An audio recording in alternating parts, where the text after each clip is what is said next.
ठीक है, अब देखो 5x का जो डिफरेंशिएशन अलग से किया, ये क्या आ गया 5, तो हमारा फाइनल आंसर क्या हो जाएगा माइनस के 5 साइन 5x। क्लियर है आपको? अब देखो, अब उसी की तरह सेम फॉर एग्जांपल, एग्जांपल दो तीन एग्जांपल है, मैं आपको वो दो तीन एग्जांपल दे रहा हूँ। जैसे sec x है, यस यस यस बेटा यस। अब देखो sec x का डिफरेंशिएशन क्या होता है, sec x का डिफरेंशिएशन होता है sec x tan x। अभी हम इसको एक फंक्शन, इसको हम मान लेते हैं कि ये 4x नहीं है, इसकी जगह पे कोई और चीज थी। मान लो हम यहाँ पे a मान लेते, a की तरह डिफरेंशिएशन करेंगे। sec a का फॉर्मूला क्या होगा, sec a का डिफरेंशिएशन क्या होगा, sec a tan a। तो यहाँ पर sec a tan a रखेगा, जो हमारा 4x था, 4x क्यू था, उसको सेम लिखेंगे sec x 10x। अब हम क्या करेंगे, अब इसको एक फंक्शन लेंगे, अब इसका भी डिफरेंशिएशन करके इसमें मल्टीप्लाई कर देंगे। अब देखो 4x³ का डिफरेंशिएशन क्या होगा भाई, 4d/dx। इसका डिफरेंशिएशन क्या होगा, 4 इंटू एक्स की पावर, पावर आगे आ जाएगी, पावर आगे आ गई, 3 आगे आ गया, x की पावर 3 - 1, 4 इंटू 3 इंटू x², यानी कि 4 3 = 12 x², 12x²। अब देखो इस 4x³ का डिफरेंशिएशन क्या किया, 12x²। क्लियर है आपको? अब देखो 12x² into sec x tan x, ये आ गया, समझ में आया आप लोगों को? अब देखो ऐसे सेम सेम यहाँ पे देखो cot x का, इसको देखो cot x का डिफरेंशिएशन क्या होता है, cosec x। cot x का होता है cosec x। देखो cot x का फॉर्मूला मैंने सिंपल लगाया, माइनस cosec x होता है, माइनस ये cot x के हिसाब से डिफरेंशिएशन हो गया। अब इसको एक फंक्शन मान के सॉल्व करेंगे, इसको भी एक, ये भी एक फंक्शन है। अब इसका भी डिफरेंशिएशन क्या आया, ये 5 + 6x, 5 + 6x, 5 + 6x, इसका डिफरेंशिएशन है 2 + 5x + 3x² का, और सिंपली उसका माइनस में -5 + 6x कोसेक स्क्वायर, और ये जो फंक्शन था वो वैल्यू आ गई। क्लियर है आपको ये? मुझे एक बार हाँ ना में जवाब दे दो, क्लियर है कि नहीं?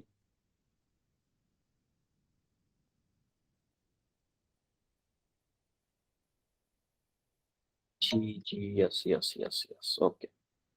अब देखो, ये आपके लिए एक असाइनमेंट, जो असाइनमेंट क्वेश्चन के लिए बोले थे ना सर क्वेश्चन देना, ये 7 क्वेश्चन है, 7 क्वेश्चन है, लेकिन इनको यार पहले करना है आप लोगों को। पहले एक काम करो, मैं आपको स्क्रीनशॉट, स्क्रीनशॉट से कोई फायदा नहीं है, मैं नोट शेयर कर दूंगा आपको, नोट्स शेयर कर दूंगा।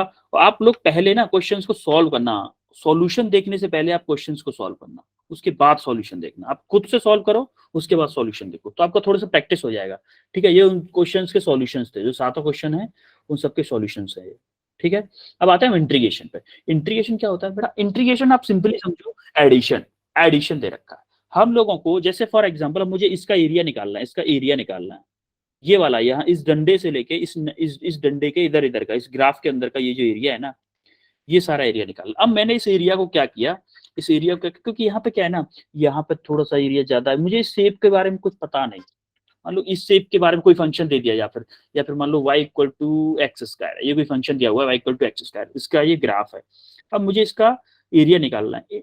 नॉर्मली हम एरिया एरिया कैसे निकालते थे, नॉर्मली हम एरिया कैसे निकालते हैं, मान लो कोई इसको रेक्टेंगल है, इसमें इस मान लो ये ए है और बी है, इसका एरिया कैसे निकालेंगे, इसका एरिया ए बी, यही ऐसे ही करते हैं ना, इसका मल्टीप्लाई इसमें करते हैं। अब इस यहाँ पे कोई शेप सेम नहीं है, यहाँ पे सारी चीज यहाँ पे देखेंगे अलग डिस्टेंस है, यहाँ पे अलग, यहाँ पे अलग, यहाँ पे अलग, यहाँ पे अलग, यहाँ पे अलग, यहाँ पे अलग। तो हमने क्या किया, इनफाइनाइट स्मॉल स्मॉल वो काट लिए, ब्लॉक्स काट लिए, इनफाइनाइट स्मॉल स्मॉल ब्लॉक काटे। क्या इनमें इसको छोटा सा काटूंगा तो क्या इस तरह से दिखेंगे, मान लो ये 1 है, 2 है, 3 है, 4 है, 5 है, 6 है, 7 है, 8 है, ऐसे ऐसे मैंने इनफाइनाइट काट, मतलब कुछ भी काटे, मैंने 100 1000 टाइम्स काट ली, मैंने 1000 पार्ट कर दिए इसके, स्मॉल स्मॉल पीस, 1000 पीस की। उन 1000 पीस को जोड़ना है मुझे।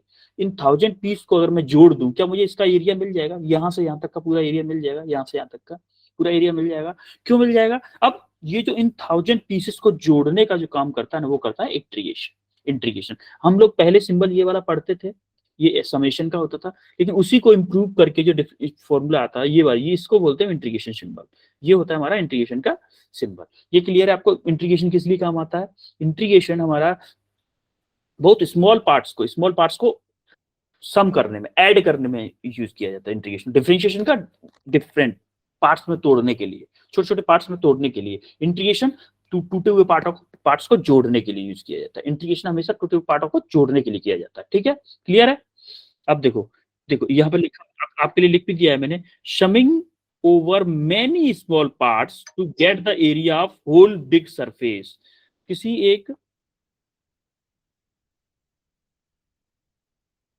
क्या बोला, कर्व बच जाता है इन पार्ट्स के ऊपर। हाँ बेटा, कर्व हम इनफाइनाइट पार्ट करेंगे ना, अगर इसके देखो, अगर हम इसके इनफाइनाइट पार्ट करेंगे, मैंने यहां से एक पार्ट किया, मैंने यहाँ पे एक कर लिया, यहाँ पे एक कर लिया, एक यहाँ पे कर लिया, यहाँ पे कर लिया, यहाँ पे कर लिया, यहाँ पे कर लिया, तो कुछ भी कर्व नहीं बचेगा बेटा। इनफाइनाइट पार्ट कर लें अगर मैं इसके इनफाइनाइट पार्ट्स में कर लूं, तो कोई भी कर्व कर्व वाला एरिया नहीं बचेगा इन पार्ट्स के ऊपर से कोई भी। आप ये कहना चाह रहे हो, आपको ये जूम करके दिखाया गया है, ये जूम करके दिखाया गया है, ये plus plus plus plus plus करके जूम करके दिखाया गया, पार्ट्स कोई भी एरिया नहीं बचेगा, ये परफेक्टली यहाँ। इसी वजह से तो ये जो एरिया बच जाता था ना, वैसे हम मैनुअली करते तो एरिया बच जाता था, लेकिन इंटीग्रेशन के फॉर्मूले से करते तो कोई भी एरिया बचता नहीं, कोई भी एरिया बचता नहीं, सारा एरिया कवर कर लेता है ये इंटीग्रेशन। उसी के लिए हम इंटीग्रेशन को इंट्रोड्यूस करने किए थे ना, उससे पहले जरूरत नहीं थी। हम लोग क्या करते, अपने हाथों से बॉक्स बना बना के इसको कैलकुलेट कर सकते थे, लेकिन बॉक्स हम रेक्टेंगुलर, हमें रेक्टेंगल का फॉर्मूला पता है, लेकिन ये वाला कर्व एरिया, ये वाला जो एरिया ये बच जाता ना, ये स्केप में चला जाता, इससे हमारी एरर, हमारी जो कैलकुलेशन थी उसमें एरर आ जाता, एरर आ जाता, फिर से और प्रॉब्लम होती, हमारी जो रीडिंग थी एरिया की वो करेक्ट नहीं आती। इस वजह से ये वाला जो एरिया वेस्ट में न जाए, इसको भी हमें यूज में लेना है, इसीलिए हमें इसको बहुत ही स्मॉल पार्ट्स में तोड़ा। अब मान लो मैंने 1000 पार्ट्स में तोड़ दिया, 1000 पार्ट्स में आपको जोड़ने के लिए तो टाइम लगेगा ना, कैलकुलेटर लेके आप कैलकुलेशन करते रहो, कैलकुलेशन करते रहो, बहुत टाइम लगेगा। उसको इन 1000 पार्ट्स को एक सेकंड में जोड़ने के लिए जो ऑपरेटर लाया गया, जो फॉर्मूले लाए गए, उसको बोलते हैं इंटीग्रेशन। अब क्लियर है आप लोगों को, क्लियर है कि नहीं? और आपको बेटा डीप में सारी चीजें, डीप में आपको मैथमेटिक्स में पढ़ाई जाएंगी, ठीक है, ज्यादा डीप में आपको मैथमेटिक्स में, जैसे ये वाला है, जैसे आप ये वाला है, ये वाला है कि इसमें भी हमें क्या चाहिए, मान लो ये एरिया चाहिए, ये वाला एरिया चाहिए, ये वाला टोटल एरिया चाहिए, तो इसमें वही वही मेथड है, इसको 1000 ऑफ स्टेप्स में तोड़ देंगे। मानो यहाँ पे एक स्टेप बना ली, यहाँ पे बना ली, यहाँ मतलब 1000 का, समझ रहे हो कितनी नजदीक नजदीक हो। अगर मैं पेन से बनाऊंगा तब भी 1000 नहीं बन पाएंगे, कितने भी पास पास बनाऊं तब भी 1000 आपको क्लियर नहीं दिखेंगे। इतने पार्ट्स में जोड़ दूं, उन सबको इतने पार्ट्स में बना लूं, उन सबको जोड़ दूं, उन सबको जोड़ दूं, तो उस जोड़ने के मेथड को ही हम बोलते हैं इंटीग्रेशन। क्लियर है आपको, क्लियर है? देखो ये सिंबल सिंबल जरा देख लेते हैं क्या क्या शो करता है सिंबल।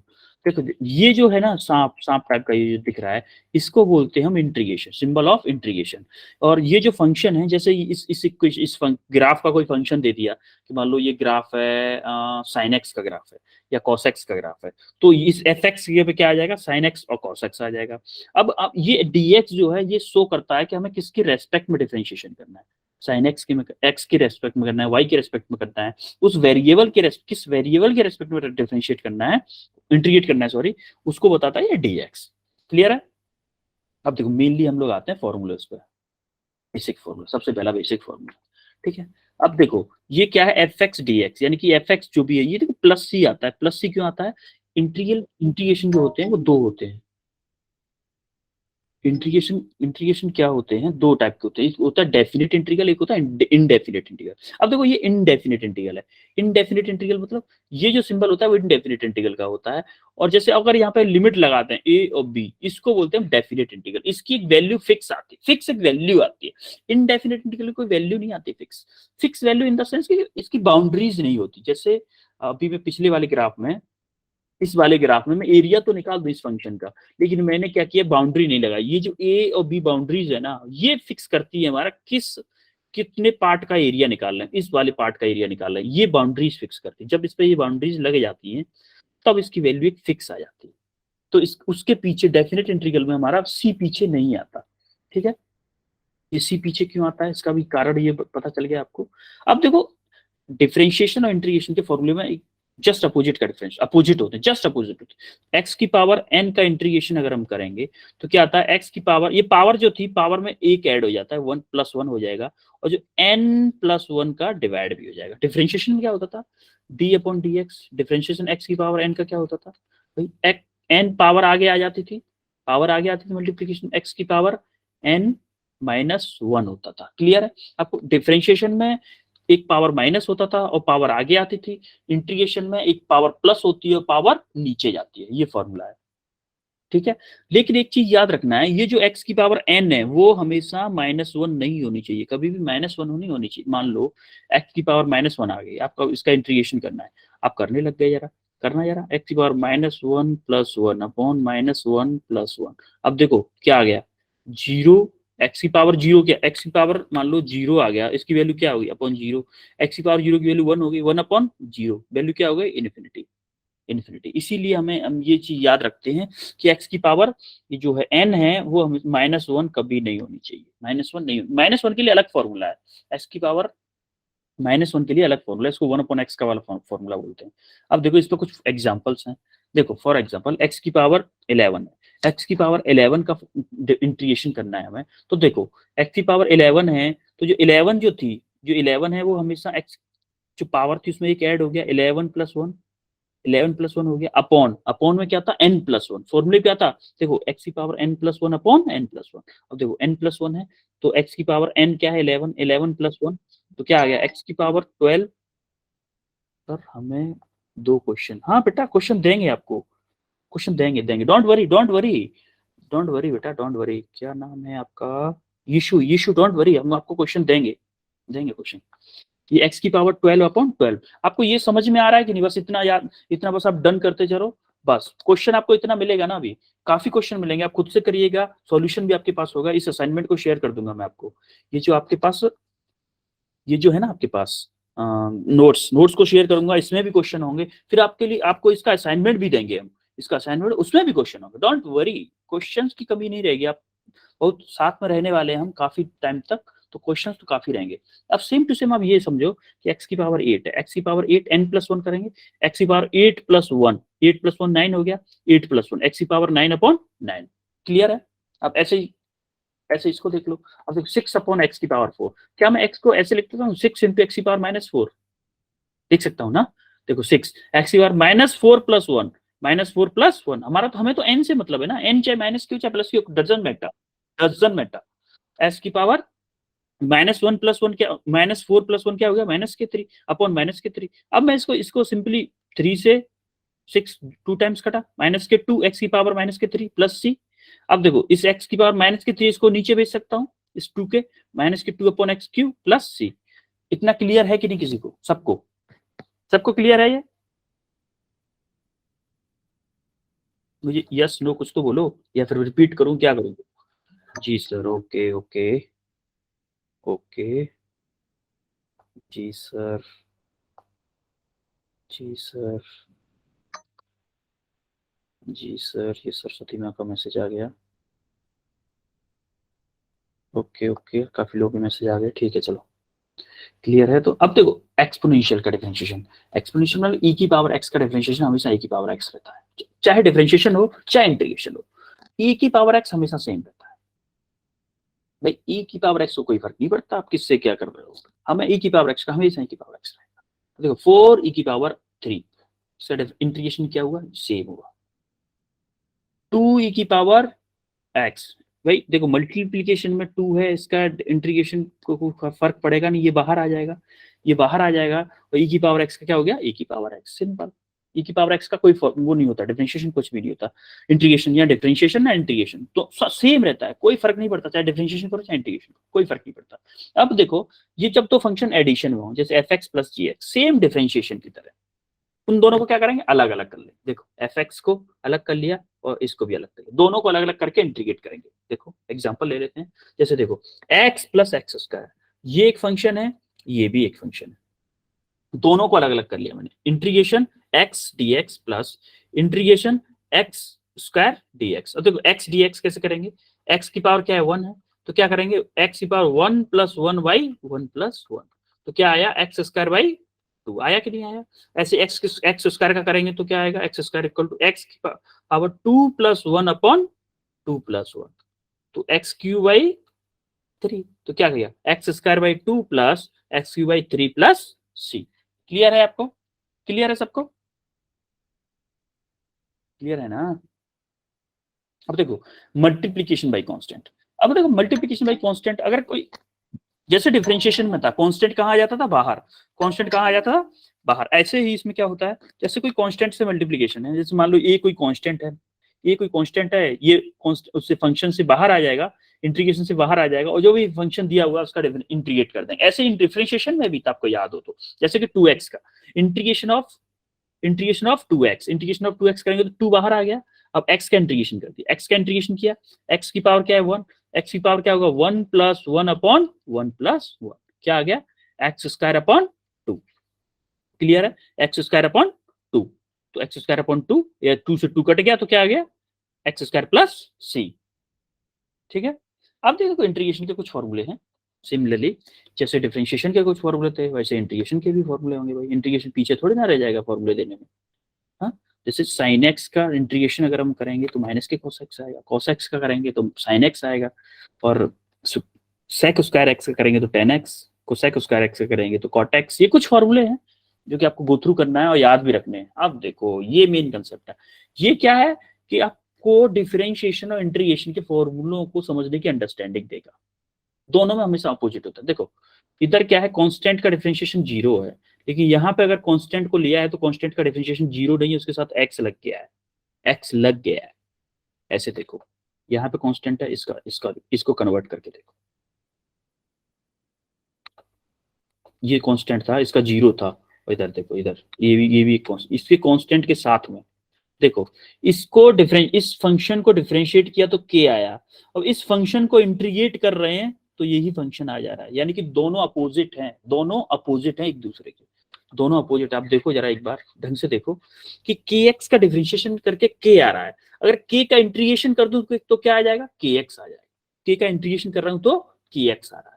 ठीक है, जैसे sin x का डिफरेंशिएशन कर रहा हूं तो cos x आ रहा है, cos x का डिफरेंशिएशन करना हो तो sin x + c आ रहा है। ठीक है, ये फॉर्मूलेज है, आपको फॉर्मूले गो थ्रू करने, फॉर्मूले तो याद करने पड़ेंगे बेटा आपको। ये वाले फॉर्मूले अभी याद कर लो, या फिर मैथमेटिक्स में तब याद करोगे। अब याद कर लोगे तो आपके 2 फायदे, फिजिक्स में भी यूज करोगे, केमिस्ट्री उसमें मैथमेटिक्स में भी यूज करोगे, दोनों चीजें दोनों में यूज करोगे। लेकिन याद तो करने पड़ेंगे आपको, याद तो 100% करने पड़ेंगे। जैसे कि ये 2 फॉर्मूलेज हैं, ये 2 फॉर्मूले बहुत ज्यादा यूज होते हैं, ये 2 फॉर्मूले बहुत ज्यादा यूज होते हैं।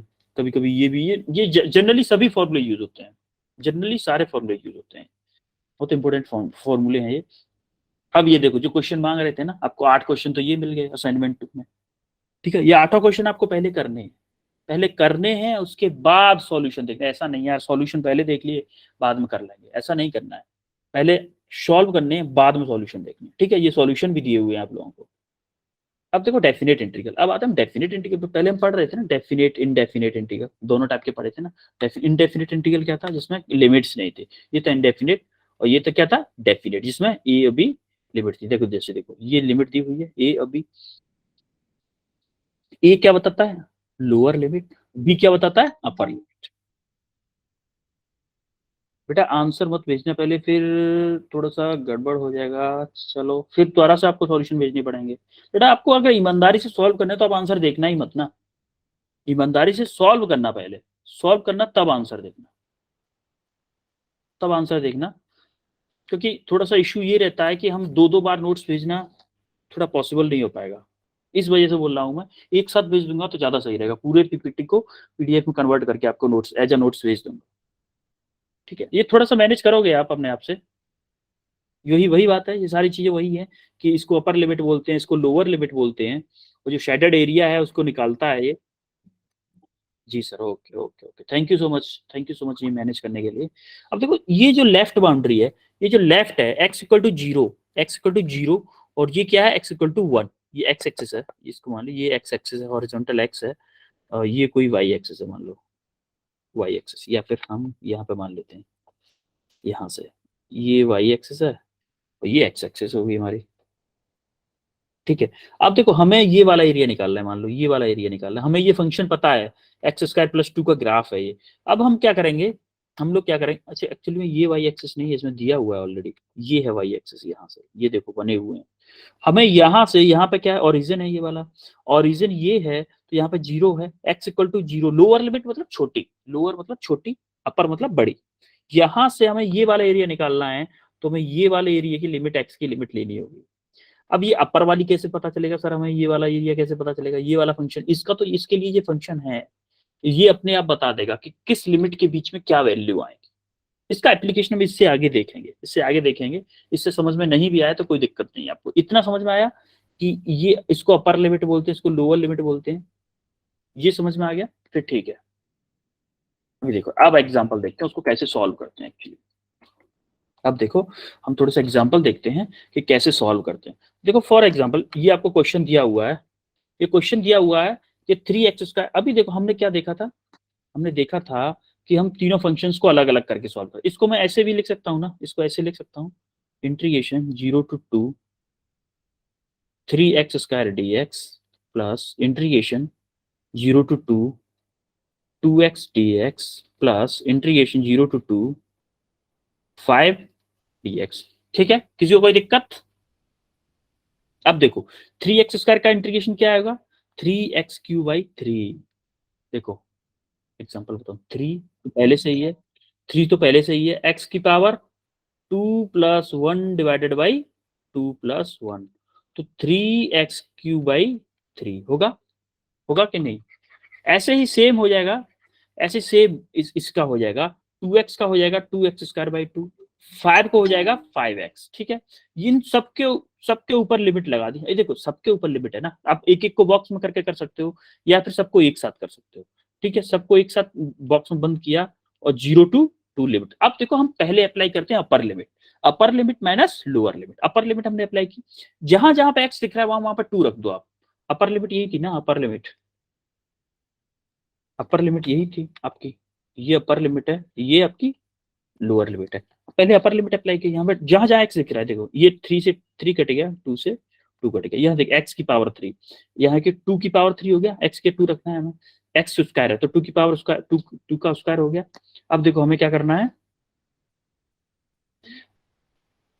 अब देखो 5 है, 5 into 2 है, 5 into 2 है तो 5 का एक्स की जगह पे क्या रखा, 2 रखा, एक्स की जगह पे मैंने यहाँ पर 2 रख दिया।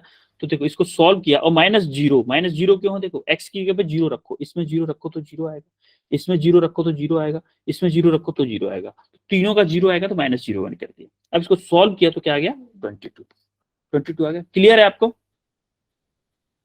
ऐसे सेम एक और क्वेश्चन देखते हैं, डोंट वरी, एक और क्वेश्चन देखते हैं। ये आपको समझ में आया नहीं आया कोई दिक्कत नहीं है, एक और क्वेश्चन देख रहे हैं तब आपको शायद क्लियर हो जाएगा। अब देखो x² का, अब हम एक का ही देख रहे हैं, ठीक है। x² का इंटीग्रेशन क्या होगा बेटा, x² का क्या होगा, x², देखो x³ होगा कि नहीं होगा, इसको इसका x की पावर 2+1 डिवाइडेड बाई 2+1, क्या x³ होगा? अब x³ डिफरेंस इंटीग्रेशन हुआ, उस पर लिमिट क्या थी, 0 to 2। अब देखो पहले क्या किया अप्लाई मैंने, 2 किया, 2 की पावर 3 8 आ गया, देखो 2 की पावर 3/3 माइनस 0 की पावर 3/3। अब देखो इसकी वैल्यू तो 0 आ गई, ये 0, अब इसकी वैल्यू क्या आ गई, 8/3, तो आंसर क्या आया, 8/3। अब मुझे ये बताओ, ये स्लाइड क्लियर है आपको, दोनों एग्जाम्पल क्लियर है कि नहीं, दोनों एग्जाम्पल क्लियर है, यस और नो बोलो जरा, बोलो बेटा बोलो जल्दी। ओके ओके ओके ओके, ठीक है। अब देखो जैसे उनका जो हमने जो पढ़ा था इससे पहले कि हम एरिया निकालने के लिए यूज करते हैं। अब हम देखते हैं थोड़ा सा कि एक्चुअली में कैसे लिखते हैं फॉर्मूले, एक सेकेंड, ठीक है, कैसे लिखते हैं। मान लो मुझे ये इस एरिया को निकालना है, इसका फंक्शन दिया हुआ है y=fx दिया हुआ है, y=fx अगर दिया हुआ है और मुझे यहाँ लिमिट दी हुई है a to b हमें लिमिट दी हुई है, मुझे इस एरिया को निकालना, तो हम इसको कैसे लिखेंगे, एरिया लिखा, A for area equal to limit में मुझे कहां से कहां दी है, ए से बी, ए क्या हो गई लोअर लिमिट और बी क्या हो गई अपर लिमिट। अब ये जो फंक्शन जिस फंक्शन, ये जिसका भी फंक्शन है, ये ग्राफ जिस फंक्शन का भी है, जिस फंक्शन का है उस फंक्शन को हम रखेंगे, उसको इंटीग्रेट करेंगे एक्स के रेस्पेक्ट, ये हमारा बनता है एरिया। ये जो वैल्यू देगा ना, ये इसका एरिया देगा, ये जो शेडेड एरिया है ये इसकी वैल्यू देगा। अब इसके ऊपर एक एग्जांपल देख लेते हैं, क्वेश्चन देख लेते हैं, एक क्वेश्चन है। अब मुझे ये बताओ, y=x कोई फंक्शन दिया हुआ है, मुझे हमें ये वाला एरिया निकालना है जो रेड है, ये वाला एरिया मुझे निकालना है, ये रेड एरिया, इसको कैसे लिखूंगा भाई, मान लो एरिया है, हमने क्या किया था, लोअर लिमिट क्या है इसकी 2 है, अपर लिमिट क्या है 6, यानी कि 2 to 6 लिमिट है। अब देखो y as a function of x दिया है, तो यहाँ पे क्या रखेंगे x dx। ठीक है, अब देखो मैंने क्या किया, 2 to 6 x क्या है, अरे ये छोड़ो, x का डिफरेंशिएशन क्या हो गया, एक्स स्क्वायर बाई 2। अब देखो लिमिट अप्लाई करो, 2 to 6। अब देखो एक्स स्क्वायर बाई 6, एक्स क्या है, एक्स की क्या पुट करना है मुझे, 6 का स्क्वायर बाई 2 प्लस, प्लस नहीं माइनस होगा, लोअर लिमिट के लिए माइनस करेंगे। अब लोअर लिमिट अप्लाई करो, 2 का स्क्वायर बाई 2। अब देखो 36 बाई 2 माइनस 4 बाई 2, यानी कि 2 एलसीएम आ गया, 36 माइनस 4 यानी कि 32 बाई 2, यानी कितना आया 16। इसका एरिया कितना आ गया 16 यूनिट, जो भी होगा यूनिट 16 यूनिट, यानी कि मीटर में दिया है, सेंटीमीटर में दिया है, एमएम में दिया है, जिसमें भी दिया है उसका 16 यूनिट एरिया आएगा।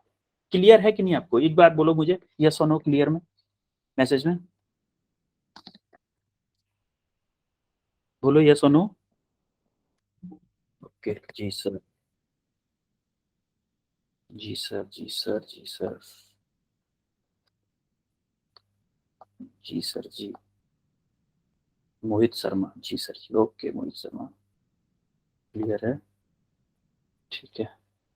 अब देखो ऐसे ही ये असाइनमेंट 3,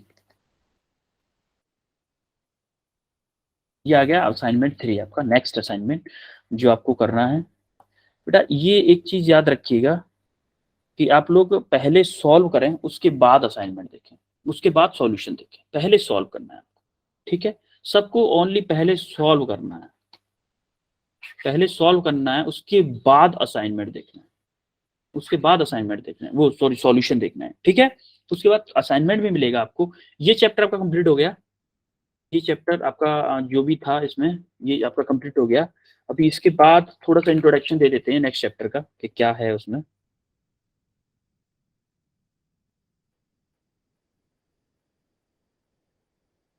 अभी थोड़ा सा इंट्रोडक्शन दे देता हूँ उसका कि क्या सीन है उसका।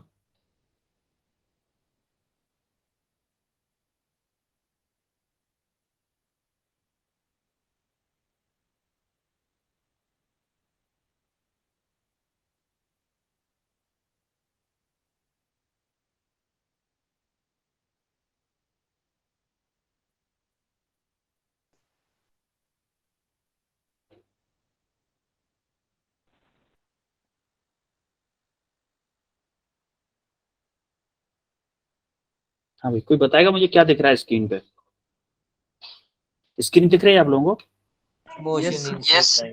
क्या यस सर क्या समझ में आ रहा है।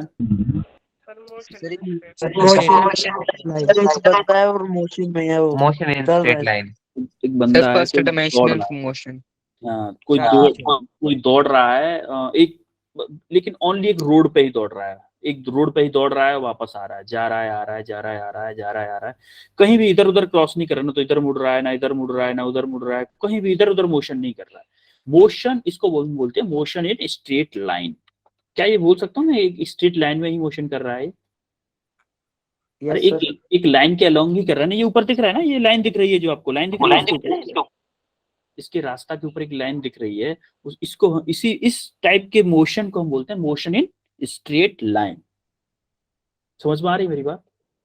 Yes sir. Yes sir yes sir. अब देखो मैकेनिक्स, यस सर एक्चुअली में मैकेनिक्स, मैकेनिक्स क्या होता है, study, mechanics is the study of cause and effect, यानी कि कॉज एंड इफेक्ट किसकी वजह से हुई है और उसके इफेक्ट क्या है, cause and effect of the bodies, यानी कि किसकी वजह से हुआ है मोशन और उसकी वजह से क्या क्या इफेक्ट है, क्या क्या इफेक्ट है, उन दोनों की स्टडी को हम बोलते हैं मैकेनिक्स। और देखो मैकेनिक्स के दो पार्ट होते हैं, एक होता है काइनेमेटिक्स, एक होता है डायनामिक्स। अब देखो काइनेमेटिक्स क्या होता है, काइनेमेटिक्स क्या होता है, branch of mechanics which analyse the effect, यानी कि इफेक्ट, इफेक्ट ओनली, इफेक्ट देखता है, यानी कि ऑब्जेक्ट मूव कर रहे हैं बस इस चीज को देखता है, क्यों मूव कर रहे हैं ये नहीं देखता है, काइनेमेटिक्स क्या दिखता है? ओनली इफेक्ट, यानी कि जैसे कि मोशन के पैरामीटर्स अभी हम इसमें पढ़ेंगे, जो भी हम पढ़ेंगे काइनेमेटिक्स पढ़ेंगे। क्यों पढ़ेंगे? क्योंकि अभी हम जो motion in 1D, motion in 2D, ये देखते हैं बॉडी क्यों मोशन, कैसे मोशन कर रही है, कहाँ से हम, जैसे मैं बोलूंगा मैंने इस पेन को ऐसे फेंका, तो इसको फेंकने में कितना फोर्स लगाना पड़ा है मुझे, इसको स्टडी नहीं करेंगे। हम पहले ये देखेंगे कि इसको पेन को फेंका है मैंने और कहाँ पे जाके गिरेगा, किस मोशन, किस वेलोसिटी से फेंका है, कितनी डिस्टेंस पे जाके गिरेगा, कितनी ऊंचाई पे जाएगा, ये सारी चीजों की स्टडी करेंगे हम किसमें? काइनेमेटिक्स। एक शॉर्ट में एक फॉर्म भी लिखी है मैंने definition, it is the study of how things move. How things move, कैसे चीजें मूव कर रही हैं, इस चीज के बारे में हमें पढ़ना है। ओनली ओनली इसके बारे में पढ़ना है कि चीजें कैसे मूव कर रही हैं।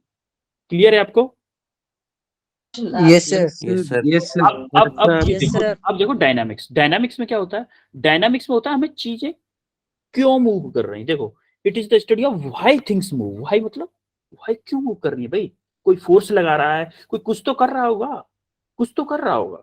जैसे मैं इस पेन को यहाँ से आपकी तरफ ऐसे कैमरे की तरफ फेंक रहा हूँ या उस साइड में फेंक रहा हूँ, क्यों फेंक रहा हूँ, कैसे फेंक रहा हूँ, इस पर कुछ फोर्स लग रहा है, क्यों क्यों मूव हो रही है, उसके रीजन को अगर जानना है उसको हम बोलते हैं डायनामिक्स, जिसमें हम फ्रिक्शन वगैरह से सारी चीजें पढ़ेंगे। फ्रिक्शन फोर्स लग रहा है, इस पर इतना फोर्स लगा रहे हैं, उन चीजों को पढ़ेंगे डायनामिक्स में।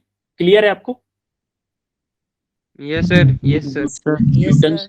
न्यूटन्स के जो लॉ पढ़ेंगे ना हम, न्यूटन्स के लॉ, उनको हम डायनामिक्स में पढ़ेंगे। और इक्वेशन ऑफ मोशंस जो होती हैं उनको हम काइनेमेटिक्स में पढ़ते हैं। क्लियर है? Yes, sir. Yes, sir. Yes, sir. अब देखो मोशन, Yes. मोशन Yes, होता sir. क्या है एक्चुअली में मोशन होता क्या है? Motion an object changes its position with respect to its surrounding with time, यानी कि किसी भी ऑब्जेक्ट की उसके सराउंडिंग के रेस्पेक्ट में पोजीशन चेंज करने की, पोजीशन चेंज, जैसे कि फॉर एग्जांपल ये कोई मान लो यहाँ पे कोई पेड़ है और यहाँ पे कोई घर है, मान लो ये कोई घर है,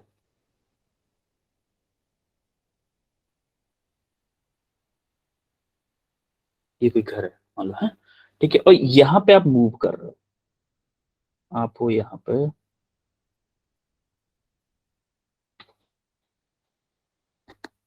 पहले फिर